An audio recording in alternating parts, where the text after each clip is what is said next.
Conselho Consultivo de quarta-feira, dia 30 de março, um dia depois da agência de rating S&P ter dito que Portugal tem uma saúde financeira um nível acima do pior. Junk, lixo. E está apenas a um nível de distância da Grécia. É a segunda vez em 5 dias que as agências vêm dizer aos investidores: cuidado, os ativos portugueses são tóxicos. Enquanto Ricardo Salgado diz em Londres que as agências estão a exagerar, Portugal continua no fio da navalha. Os ratings descem, os juros estão em cima de 8% e Portugal precisa de muito dinheiro em abril e em junho. O futuro é negro, confirmou ontem o Banco de Portugal. A recessão já não é uma dúvida, resta saber quem vai governar com ela. Na análise em estúdio, Diamantino Marques, Amândio Antunes e José Magalhães. Muito obrigada a todos por estarem neste Conselho Consultivo e muito bom dia.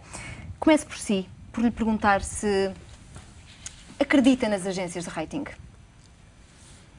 As agências de rating são entidades que se regem por algumas regras e algumas normas e por uma técnica de avaliação de risco, não é? Portanto, se elas se pronunciam acerca da situação do nosso país da forma como se pronunciam, é porque têm alguma base sustentável para o fazer. Não acredito que isto seja tudo especulação. Portanto, poderá haver alguma pequena componente especulativa, mas a base principal é uma base sustentável. Vejamos, nós estamos com uma situação de indefinição política e com uma situação económica dramática. Portanto, mas temos problemas financeiros de raiz? Temos problemas financeiros porque nós não conseguimos gerar meios suficientes para cumprir com os compromissos que assumimos, não é? E, portanto, a renovação da dívida tem sido feita, não tem sido amortizada, ou seja, nós há muitos anos que não amortizamos dívida, portanto, a nossa dívida está permanentemente a crescer. E quando assim é, portanto, coloca-se em causa a capacidade de um dia o país vir a pagar aquilo que já pediu emprestado. Portanto, se aquilo que já pedimos emprestado não temos capacidade para o pagar, mais dificuldade iremos ter para aquilo que precisamos de pedir emprestado novamente. Acredita mais nos 2 anos da recessão do que na recessão e no crescimento de 0,3%, ainda que 3 décimas que o Banco de Portugal aponta, tendo em conta que este é o melhor cenário possível? Eu não tenho dúvidas que vamos ter 2 anos, pelo menos, da recessão. E o próprio Banco de Portugal ressalva essa situação no seu relatório. E acredito porquê? Porque a nossa economia é uma economia excessivamente estatizada. Ou seja, o nosso setor público consome 48% da nossa produção e, para além disso, temos demasiadas empresas participadas pelo Estado. E isto provoca, portanto, tem um reflexo imediato nesta questão do crescimento, porque quando o Estado contrai os seus investimentos, a economia automaticamente abranda. Portanto, a nossa economia, para crescer, no modelo atual, precisa de investimentos do Estado. Ora bem, o Estado não tem dinheiro para investir, portanto, não há hipótese nenhuma de crescermos. Esta situação é grave, porque, para além disso, dessas situações que identifiquei, do excesso da administração pública e das empresas públicas, isto provoca também, ao nível da iniciativa privada, alguma falta de estímulo. Porquê? Porque os concursos públicos, feitos pelas empresas públicas e pelo próprio Estado, são sempre concursos que se costuma dizer viciados, ou seja, não há uma concorrência perfeita na nossa economia. Portanto, a nossa economia não vive um modelo de concorrência perfeita. Porquê? Porque muitos concursos que são lançados no mercado, pelas empresas públicas e pelo próprio Estado, sabe-se à partida quem vai ganhar. E o caso da face oculta que está aí em cima da mesa é apenas uma ponta do iceberg. Porque se formos ao fundo da questão, os dinheiros que movimenta a nossa economia, grande parte deles tem controle político. Mas acha que o face oculta é a regra ou é a exceção? Eu, no que diz respeito à ligação com empresas públicas e administração pública, eu acho que é a regra, infelizmente. Acha que os concursos não são transparentes? Não. E esta proposta recente do Governo de aumentar o montante não sujeito a concurso vem, mais uma vez, dar-me razão. Ou seja, fica na mão da decisão política a aspectos que devem ser entregues à economia.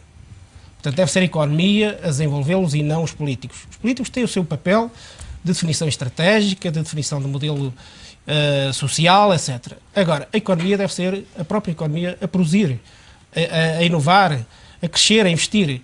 Não podemos estar sempre dependentes do subsídio e do apoio do Estado. porque isso depois, quando o Estado não tem dinheiro, a economia não anda.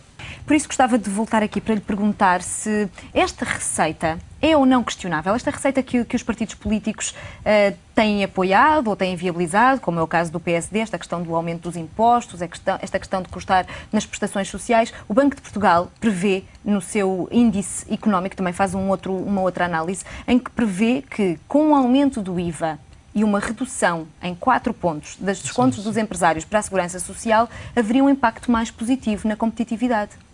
Sim, eu penso que é preciso tomar medidas para estimular a competitividade. Mas esse pode ser o caminho, comentando. Não tenho dúvidas que para que as nossas empresas sejam competitivas lá fora, não é? Temos que baixar os chamados fatores de produção. E os custos de produção. O que é que acontece? Nós, neste momento, temos energia caríssima, portanto, e há setores fortemente dependentes da indústria da parte energética. Tem um deles que é muito forte em Portugal, que é a cerâmica. Tem uma forte dependência do setor energético e está a perder muita competitividade lá fora por essa via. Na questão laboral, portanto, a questão laboral, nós, neste momento, já não temos uma mão de obra assim tão barata como se diz por aí relativamente aos países com quem concorremos na Europa. E, portanto, poderá ser esse um caminho. Mas depois temos o aumento do IVA, que é aquele imposto que muitas pessoas acusam de ser um imposto cego, sim, mas que acaba por infletir aqui o consumo privado, não é? O IVA vai assumir o papel da chamada política monetária que nós tínhamos antigamente e que hoje não temos, não é? Que é uma forma de tirar poder de comprar às pessoas, desvalorizando, portanto, a sua capacidade para isso é bom, adquirir. Reduzir o rendimento disponível das famílias? É bom na perspectiva de limitarmos e condicionarmos as importações. Porque grande parte das nossas importações devem-se a bens de consumo corrente. Porque as nossas então a solução é essa, não é? Pode ser essa, baixar os descontos da segurança social para os empresários e assim aposta-se no emprego, aumenta-se o IVA, reduz-se o consumo, reduzem-se as importações, aumenta-se o preço das exportações. Sim, e vejamos as exportações que nós temos que ver o que é que nós exportamos. Os nossos principais setores exportadores, quais é que são? São a indústria automóvel, né? É a pasta de papel e os combustíveis, que nós exportamos bastante gasolina e gasóleo. Portanto, importamos o crudo e exportamos os refinados. Ora bem, os setores que mexem com a economia, né? Que dão sangue à economia, né? E às pequenas e médias empresas, esses setores estão parados. Tirando pequeníssimas exceções, como referiu aí o calçado, e algum texto que está também a dar alguns passos de recuperação. A metalomecânica, a agricultura, etc. Portanto, são setores que estão muito em baixo. E, portanto, tem que ser adotadas medidas de estímulo à competitividade e não só medidas de contração da despesa. Porque nós vejamos, com as medidas de contração de despesa que tivemos, os resultados quais é que são? É recessão. Não é? É recessão. Portanto, porquê? Porque o tecido económico não está a ser estimulado para produzir e para criar riqueza. E não havendo isso, depois também não há emprego. Por isso é que as estatísticas do desemprego nos revelam que o desemprego vai novamente continuar a subir. Não é?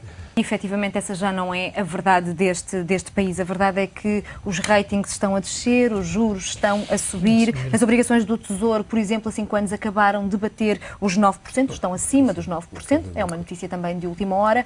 E agora, o que é que vai fazer o próximo governo e de que cor vai ser esse governo? A cor, eu penso que é o que menos importa neste caso. Né? Temos que ter um governo que governe, no verdadeiro sentido. Mas maioritário, com certeza, na sua opinião? Obrigatoriamente. E eu acho que deveria ser um governo transversal, ou seja, devia envolver várias forças políticas. Portanto, após eleições, devia haver uma tentativa do Sr. Presidente da República no sentido de... Acha que vai ser uma tentativa ou uma imposição? Tudo depende dos resultados eleitorais. Porque se houver uma maioria absoluta, eu penso que já não haverá uma imposição. Acredita? Acredito, mas eu defendo que mesmo com maioria absoluta deve haver abertura a outras forças partidárias. Porque isso é que reforça o poder das políticas governativas. Porque quando nós concentramos as políticas governativas numa só cor política, obviamente que todo o resto fica contra, não é? Temos o resto do país e o resto das forças políticas contra. Portanto, quanto mais mobilizadoras forem essas políticas, penso que mais facilmente serão implementadas. Muito obrigada, meus senhores, por terem estado neste Conselho Consultivo. A crise económico-financeira em nervos esteve aqui em análise neste Conselho Consultivo de quarta-feira, dia 30 de março.